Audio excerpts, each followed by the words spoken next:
easy to control if you show a properly firm hand.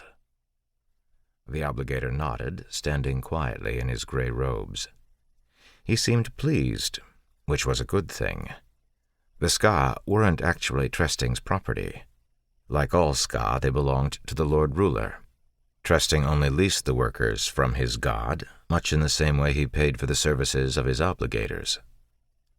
The obligator looked down, checking his pocket watch, then glanced up at the sun. Despite the ashfall, the sun was bright this day, shining a brilliant crimson red behind the smoky blackness of the upper sky. Tresting removed a handkerchief and wiped his brow, thankful for the parasol's shade against the midday heat. "Very well, Tresting," the obligator said. "I will carry your proposal to Lord Venture as requested. He will have a favorable report from me on your operations here." Tresting held in a sigh of relief. An obligator was required to witness any contract or business deal between noblemen. True, even a lowly obligator like the ones Tresting employed could serve as such a witness, but it meant so much more to impress Straff Venture's own obligator. The obligator turned toward him. "I will leave back down the canal this afternoon." "So soon?" Tresting asked. "Wouldn't you care to stay for supper?"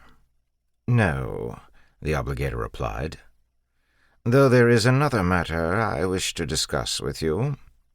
I came not only at the behest of Lord Venture, but to look in on some matters for the Canton of Inquisition.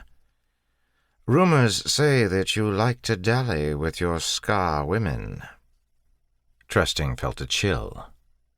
The obligator smiled. He likely meant it to be disarming, but Tresting only found it eerie.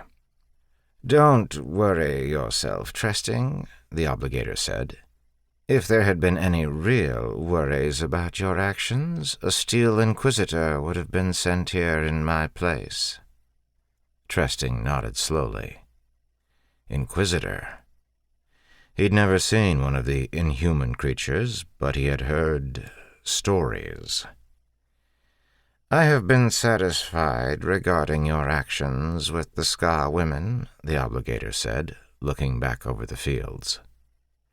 "What I've seen and heard here indicate that you always clean up your messes. A man such as yourself, efficient, productive, could go far in Luthadel. A few more years of work, some inspired mercantile deals, and who knows?" The obligator turned away, and Tresting found himself smiling. It wasn't a promise or even an endorsement. For the most part, obligators were more bureaucrats and witnesses than they were priests. But to hear such praise from one of the Lord Ruler's own servants... Tresting knew that some nobility considered the obligators to be unsettling. Some men even considered them a bother. But at that moment, Tresting could have kissed his distinguished guest. Tresting turned back toward the ska, who worked quietly beneath the bloody sun and the lazy flakes of ash. Tresting had always been a country nobleman, living on his plantation, dreaming of perhaps moving into Luthadel itself. He had heard of the balls and the parties, the glamour and the intrigue, and it excited him to no end. "I'll have to celebrate tonight," he thought. There was that young girl in the 14th hovel that he'd been watching for some time. He smiled again. A few more years of work, the obligator had said. But could Tresting perhaps speed that up if he worked a little harder? His ska population had been growing lately. Perhaps if he pushed them a bit more, he could bring in an extra harvest this summer and fulfill his contract with Lord Venture in extra measure. Tresting nodded as he watched the crowd of lazy ska, some working with their hoes, others on hands and knees pushing the ash away from the fledgling crops. They didn't complain, they didn't hope, they barely dared think. That was the way it should be, for they were ska. They were... Tresting froze as one of the ska looked up.